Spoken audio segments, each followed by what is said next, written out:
Bonjour à tous.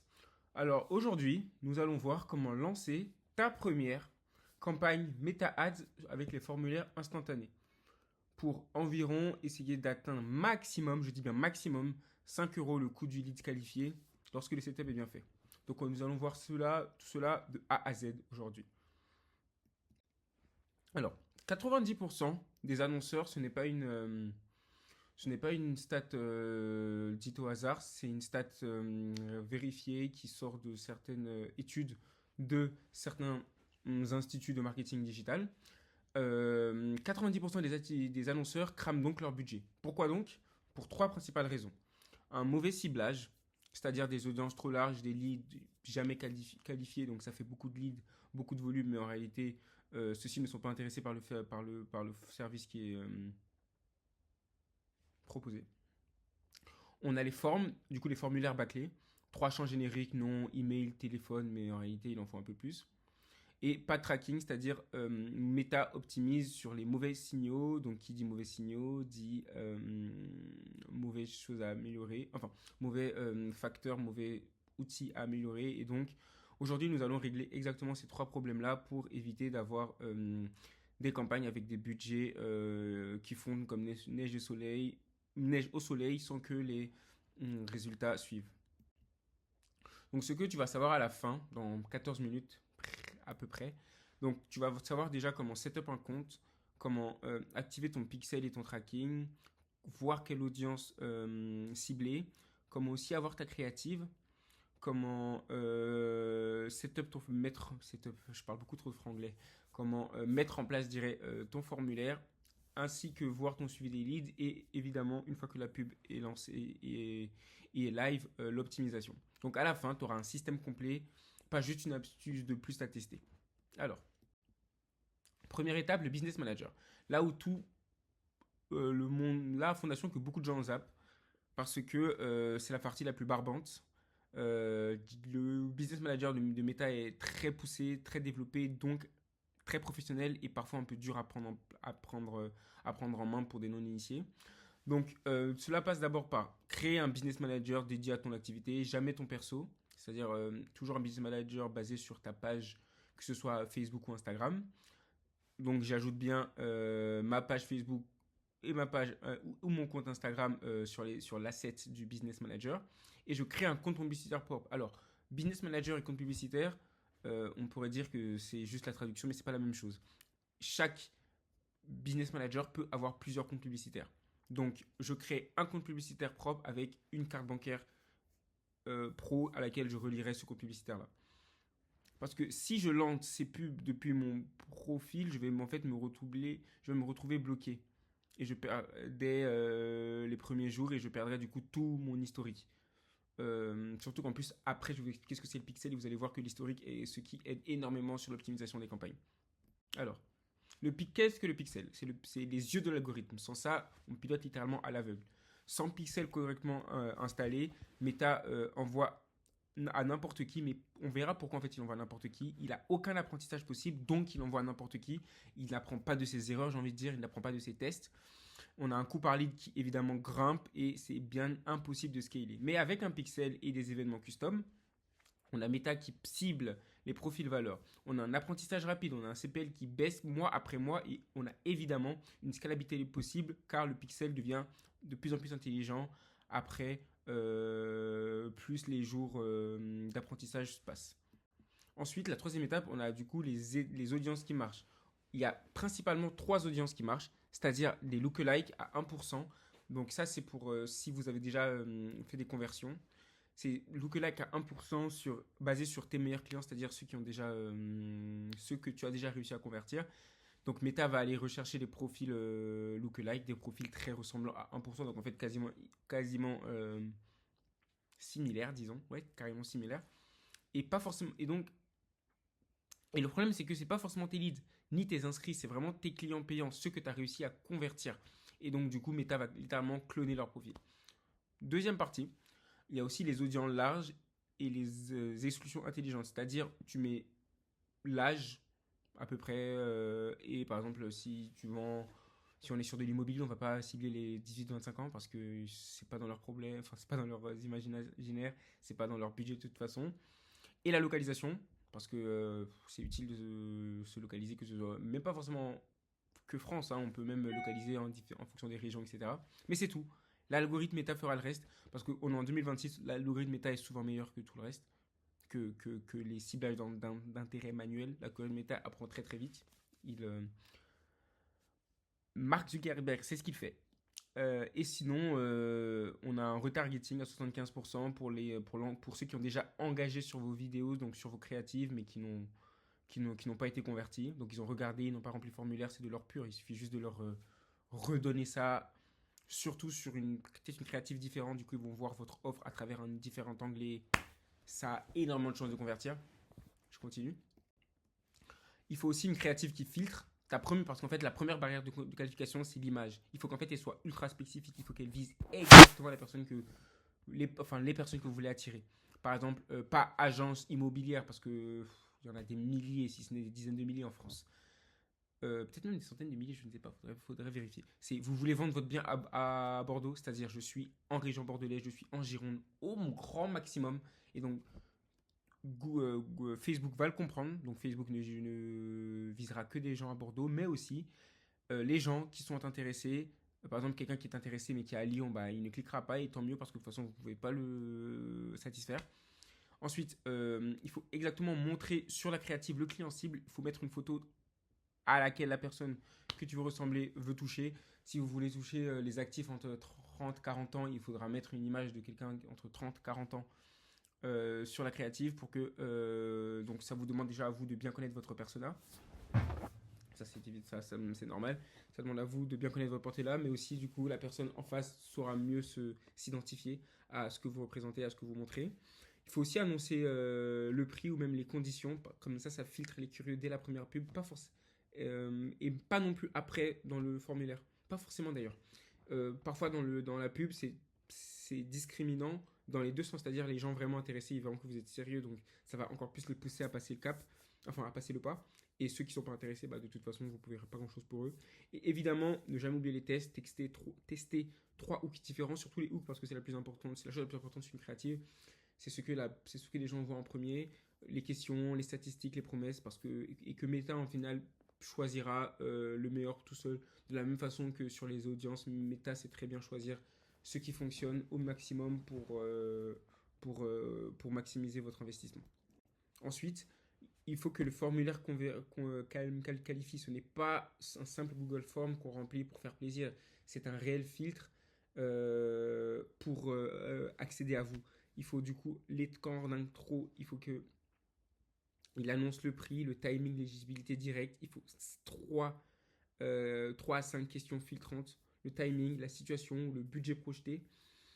Il faut aussi que le type d'intention soit élevé. Donc, encore une fois, on ne recherche pas la quantité vis-à-vis de la qualité. On recherche surtout la qualité et si possible de la quantité, mais surtout enfin, la qualité amènera la quantité si vous voyez un peu ce que je veux dire.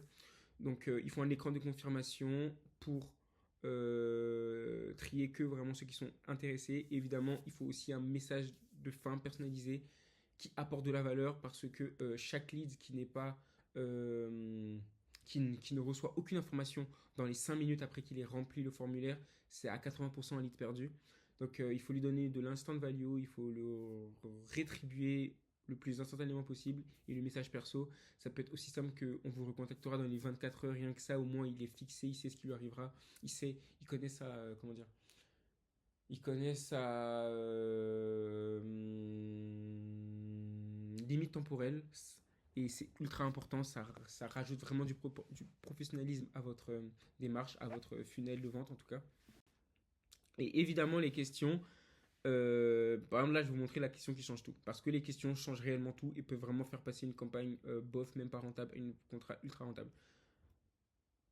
Parce que c'est le détail par exemple qui sépare de 1 euro de touriste à 5 euros de prospect chaud. Donc, mais sauf que les 5 euros de prospect chaud sont plus rentables que 1 euro de touriste où en fait aucun d'entre eux serait utilisable, quoi. Donc quel est votre budget pour cet investissement? Donc ça c'est la mauvaise question. Et la bonne question c'est quel rendement net visez-vous sur votre prochain investissement? Comme ça du coup on parle déjà directement à quelqu'un qui comment dire ça, à quelqu'un qui est éduqué sur l'investissement, du coup qui est avancé dans son processus de vouloir investir, parce que personne décide aujourd'hui d'investir et investira demain. C'est quelqu'un qui réfléchit forcément depuis plusieurs mois, si ce n'est des années. Donc ce genre de questions-là, les gens à qui savent répondre à ça seront aussi bien placés. Donc en fait, je remplace la dépense en plus ici par le bénéfice. C'est-à-dire que je ne montre pas forcément combien il va dépenser, mais combien il gagnera à terme. Et ça change tout. La perspective entière change encore une fois. Enfin, je ne sais pas si je l'ai déjà dit, mais je sais que je l'ai déjà dit dans d'autres vidéos. Moi, mon but en tant que prospecteur, en tant que commercial, c'est de faire le maximum du travail vers mon prospect pour ensuite que celui-ci soit convaincu et donc qu'il vienne vers moi et donc du coup que mon closing soit le plus simple possible.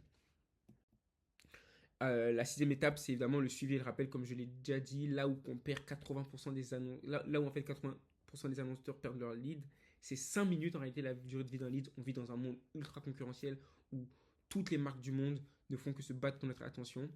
Donc, avant qu'il n'oublie complètement, il faut le rappeler, enfin, même pas forcément le rappeler, mais enfin, il lui faut du moins un rappel mental, que ce soit par mail, que ce soit sur un écran de confirmation de vous dans les 5 minutes. Donc, ce que je dois mettre en place, par exemple, un SMS automatique 2 minutes après la soumission, un email de confirmation avec le prospect, donc c'est bien ce que je viens de dire avant, un lien de calendrier direct à la limite pour qu'il prenne rendez-vous, comme ça le rendez-vous est pris et il peut le marquer ensuite, enfin, il aura ensuite le rappel directement dans son agenda, ou alors un rappel téléphonique sous les 5 minutes ouvrées. Bon, ça c'est souvent assez compliqué, surtout si on est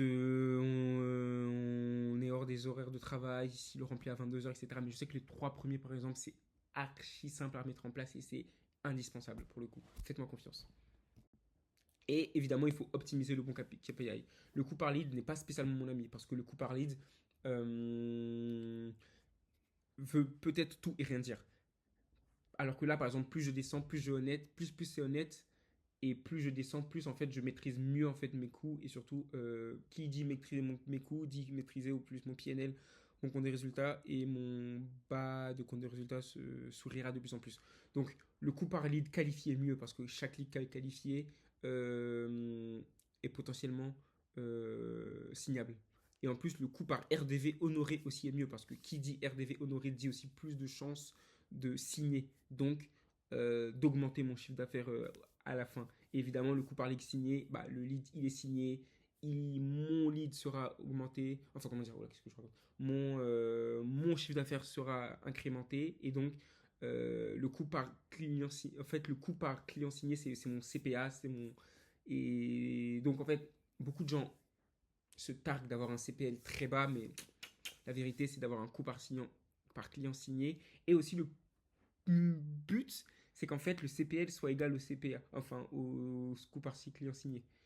Et à partir du moment où on aura réussi, plus en fait on se rapprochera de ça, plus en fait ça veut dire que la campagne sera efficiente. Et c'est ça mon rôle, enfin le rôle en tout cas à mettre sur Meta Ads avec les formulaires instantanés. Donc encore une fois, on a aussi 3 erreurs qui ruinent tout, je pense que si vous évitez ça, vous serez déjà 80% devant 80% de vos annonceurs, et voire à 90% voire même plus de vos concurrents dans votre niche. Lancer trop d'audience, 5 like en parallèle, inutile parce que le budget est trop alimenté, l'algo n'apprend rien, le pixel n'apprend rien, et comme je vous l'ai dit, un pixel qui n'apprend rien est un pixel qui est au jour 1 tous les jours. Donc il faut rester sur 2-3 audiences maximum. Couper trop tôt. Une campagne a de toute façon souvent besoin de 50 conversions pour réellement sortir de l'apprentissage, donc il faut patienter. C'est un vrai business sur du long terme, donc c'est un jeu, c'est un jeu sur du long terme. Il faut patienter 7 à 14 jours minimum. Et comme je l'ai expliqué juste avant, optimiser le lead, c'est la mauvaise métrique, c'est la mauvaise conversion. Il faut créer surtout une conversion à minima, lead qualifié, RDV pris. Après, on ne pourra pas trop le montrer parce que personne signe en ligne. Mais c'est vraiment le lead qualifié, le RDV pris ou le client signé qui est le plus important. Et c'est sur ça qu'il faut optimiser dessus. Pas forcément optimiser sur les CPL, qui est vraiment le niveau 1, le niveau basique du tracking d'une campagne. Qui est bien à prendre en compte dans l'absolu, mais il ne représente que 5% de la vérité, quoi. C'est la partie cachée de l'iceberg, enfin c'est la partie immergée de l'iceberg. Mais on a 95% à optimiser, disons. Donc le système complet que je viens de vous montrer en une seule page là, et j'ai essayé de le résumer. On a comme, donc du coup maintenant vous savez comment setup votre business manager plus le pixel, comment utiliser quelle audience ciblée, comment créer la bonne créative filtrante, le bon formulaire aussi qualifiant, le bon forme qualifiant, comment mettre aussi en place le rappel rapide histoire de ne pas perdre le lead dans les 5 minutes, et ensuite traquer les bons signaux, traquer les bons métriques, les bonnes métriques disons. Donc des leads à qualifier à 5 euros pendant que tes concurrents payent des touristes, sûrement même à moins, parce qu'en plus le pire c'est qu'il y a certains qui payent vraiment des leads à 5 euros qui ne sont pas qualifiés, donc ils ont ni le beurre ni l'argent du beurre, ils ont vraiment juste rien du tout, ils sont juste perdants dans tout et c'est juste pas bénéfique. Mais bon, ils ont pas suivi un tuto comme celui-ci, ils n'en ont pas moi de leur côté, et ils ne savent pas non plus, et donc du coup c'est normal que les mauvaises méthodes créent les mauvais résultats. Donc maintenant à toi, tu peux appliquer ce système toi-même, ça marchera. Et ça te prendra 6 mois de test, je pense, mais comme, et du budget brûlé. Parce que malgré que je t'ai expliqué, je pense que ça demande quand même de la pratique pour apprendre à le faire. Donc abonne-toi de toute façon pour apprendre plus sur l'optimisation, sur l'avancée, sur le scaling et sur d'autres études de cas. Mais sinon, on peut booker un appel gratuit évidemment où on peut regarder ton compte et on voit comment tu pourrais générer du lead à 5 euros. Du lead qualifié bien évidemment, voire même du lead au RD signé à 5 euros. Et moi, en tout cas, ça me ferait un plaisir de te montrer cela. Il y a mon lien Calendly juste en dessous. Il y a aussi mon LinkedIn en bio que tu peux regarder pour sur lequel tu peux m'ajouter, m'envoyer un message et on bouquera cet appel ensemble sans souci, avec plaisir en tout cas. Et je te souhaite du coup une bonne journée. Et j'espère que tu auras appris plus sur les sur les formulaires instantanés Instagram. Et n'oublie pas, si tu as quelconque question pour un appel ou une question autre sur le sujet, je me ferai un plaisir de te répondre. Salut, bonne journée.